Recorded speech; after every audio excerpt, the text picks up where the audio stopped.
Bueno, Juan Pablo después le va a dar los detalles específicos. Lo que tiene la presidenta es un cáncer. En principio este es el diagnóstico, ¿no es cierto? Y por supuesto tiene, según la información, un cáncer que se ha tomado en un estadio óptimo, sin ningún tipo de signos de extensión, ya sea en los ganglios o en la metástasis. Y tiene un tipo de cáncer, Juan Pablo después va a ser más específico, que tiene un buen pronóstico. Así que yo diría que esos son los tres elementos que habría que dar desde un punto de vista general al familiar y al paciente para poner en el marco de lo que hay. Después, obviamente, hay una serie de cosas que ya van a depender de lo que pase cuando se haga la operación y de lo que se encuentre allí en el momento del acto quirúrgico. Juan Pablo. Bueno, es así, es como lo dijo el doctor, ella tiene un cáncer papilar de tiroides. ¿Qué es el cáncer papilar de tiroides? Cabe aclarar que es un tumor poco frecuente. Poco frecuente. El cáncer de tiroides en general es un tumor poco frecuente. Si uno habla del sistema endocrino, el cáncer de tiroides es el más frecuente, pero en el global de los cánceres es un tumor poco frecuente. Sí se da con mayor frecuencia en las mujeres y por eso es común que una mujer le hagan una ecografía tiroidea. Muchas mujeres han sometido a ese procedimiento y que alguna que otra sea sometida a la punción de un nódulo tiroideo. Así empieza con un nódulo tiroideo, pero de 100... Hinchazón. En general son asintomáticos los nódulos tiroideos, porque hoy en día con el uso diseminado de la ecografía tiroidea se detectan cuando son muy pequeños y en realidad no han traído ningún síntoma. De 100 nódulos que se punzan, apenas 4% resultan finalmente ser malignos. Y dentro de los cánceres de tiroides, que son varios los subtipos, el papilar es el más frecuente. Alrededor del 80% de los cánceres de tiroides son papilares, como el que tendría la presidenta, y es también el de mejor pronóstico, porque es uno de los más diferenciados. Entonces es un tumor, como dijo el doctor, de muy buen pronóstico. Vos decís asintomático, ¿cómo se dan cuenta? Se le pide una ecografía como examen de rutina, como a una mujer se le puede pedir una mamografía y detectar una lesión y hacer una biopsia y llevar eso al diagnóstico de un cáncer de mama. Algo semejante sucede, que le piden una ecografía de la tiroides, detectan un nódulo, lo mandan a punzar y ese nódulo resulta ser finalmente cáncer. ¿Es habitual que en los chequeos se pida una ecografía de tiroides?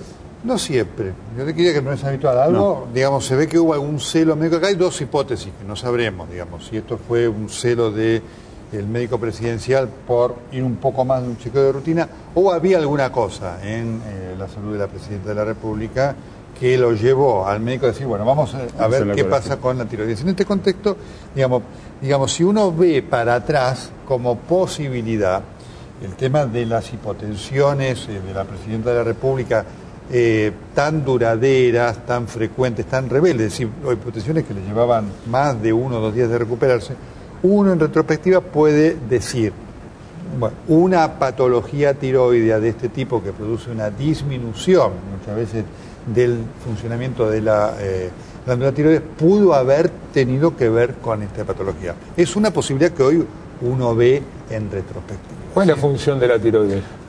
La tiroides produce tiene más de una función, pero la fundamental es producir una hormona que se llama T4 y esa hormona tiene múltiples funciones en el cuerpo. Quizás la mejor manera de ejemplificarlo es lo que traen las patologías por exceso de hormona o por déficit de hormona. El exceso de hormona trae un aceleramiento en general del cuerpo con taquicardia, pérdida de peso, insomnio, caída de pelo. Presión y el alta. déficit, claro, presión alta también, y el déficit de hormona, como decía el doctor, trae presión baja, aumento de peso, lentitud, es decir, es una hormona que tiene que ver con la energía en general del cuerpo y la producción en más o en menos es lo que trae este tipo de alteraciones. ¿De qué manera puede influenciar la existencia de un cáncer en la tiroides o una operación de este tipo el funcionamiento normal de la tiroides? La tiroides en general se saca toda cuando se diagnostica un cáncer, se hace lo que se llama una tiroidectomía total y después se reemplaza fácilmente eso con hormona tiroidea, una pastilla todos los días por el resto de su vida a la mañana en ayunas que le aporta la cantidad necesaria de hormona tiroidea, lo reemplaza por completo. ¿Se sabe si se la van a extirpar por completo? ¿Eso es información dada? Todavía no. Yo no tengo información, es lo que habitualmente se hace. No se desprende de lo que dijo Escosimarro. No se sabe el tipo de operación. Algunos hablaban que se va a extirpar solamente el lóbulo, pero muchos hacen, esto ya es un tema de especialistas, ahí a veces hay discusiones entre lo que se hacer un lóbulo y sacan toda la tiroides. Esto ya depende después del criterio ahí fino que lo ve cada médico en particular. ¿Está alojada dónde específicamente? lóbulo, la nuez de Adán que tenemos nosotros. Lóbulo derecho, por lo que dijo, y es un tumor pequeño. Los tumores se clasifican por un sistema que se llama TNM. T es por tumor, N es por nodo o ganglio, M es por metástasis. Por lo que se maneja y por el tamaño que tiene un lóbulo tiroideo, esto parece ser un tumor T1, es decir, un tumor menor a 2 centímetros, el más pequeño de los tumores, sin compromiso ganglionar, porque estos tumores tienen la tendencia, cuando crecen en tamaño, se extienden a los ganglios cervicales, en este caso no habría compromiso ganglionar, y sin metástasis, como también aclararon, es decir, lo que sería un estadio 1. Una chance de curación superior al 90%, y en un tumor bien diferenciado, cercano al 95%. ¿Cómo influye la edad de la presidenta en todo esto? No tiene mayor influencia realmente. No, porque además uno entiende que además está en buen estado de salud, por lo tanto sus posibilidades son óptimas. Tal vez después lo más difícil en cuanto al chequeo fino es establecer la dosis justa de hormona tiroidea que va a necesitar para sentirse normalmente. Eso lo vas haciendo aproximadamente, casi es un trabajo de prueba y error. Le das tanto y ves cómo está y después vas chequeando los niveles de T4, de hormona tiroidea, que es la tiroxina, la T4, que es la forma activa de la hormona. ¿Cómo es normalmente una operación de este tipo? Se hace una, con anestesia general, por supuesto, se hace una incisión en boca de horno, es decir, una incisión semicircular en el cuello, se diseca la glándula tiroides. La glándula tiroides está acompañada en general de 4 glándulas que llaman paratiroideas. Estas glándulas se separan porque no se extraen en la cirugía. Si se va a proceder a una tiroidectomía total, se separan los nervios y los vasos sanguíneos que pasan por el cuello, se extirpa toda la glándula, se cierra la herida y se acabó. El posoperatorio, como se dice, es un posoperatorio corto en el que uno controla básicamente la herida y que no haya hematomas o sangrados. El calcio, por la función de las hormonas paratiroideas que tienen que ver con el metabolismo del calcio. Habitualmente en 72 horas los pacientes pueden ser dados de alta y retomar sus actividades normales en menos de un mes. Entiendo por lo que decís que es una operación de muy bajo riesgo. Sí. Es delicada, digamos, en manos muy buenas no tiene ningún problema. Es una operación que exige mucha fineza, precisión, porque es una zona, como decía el doctor, muy sangrante, de muchos nervios, entonces vos tenés que trabajar con una precisión milimétrica para no dañar absolutamente nada y que la persona no tenga ningún tipo de consecuencias. En las manos que está no debería tener ningún... doctor Sacco. Sí, que es una persona muy reconocida en este aspecto y en las manos de él no debería surgir ninguna complicación de esta cirugía. Es algo que ha hecho muchas veces y... ¿Hay un tratamiento complementario posterior a esto? ¿Rayos, quimio? No en general, ni rayos ni quimioterapia. Lo que sí se hace, la hormona tiroidea la glándula tiroides para producir su hormona capta yodo de la dieta. Nuestra sal, la sal que comemos todos los días, tiene yodo justamente para que tengamos el aporte necesario y produce esta hormona tiroidea. Se aprovecha esta característica que tiene de tomar el yodo, esta característica la conserva el cáncer papilar de tiroides.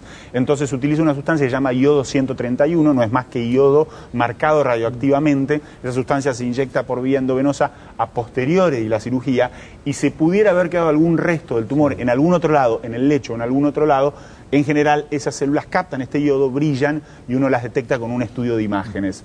E incluso se pueden tratar esos restos si es que quedaron con una dosis un poquito superior de este yodo 131. No es quimioterapia, no tiene los efectos adversos de la quimioterapia y tampoco es radioterapia.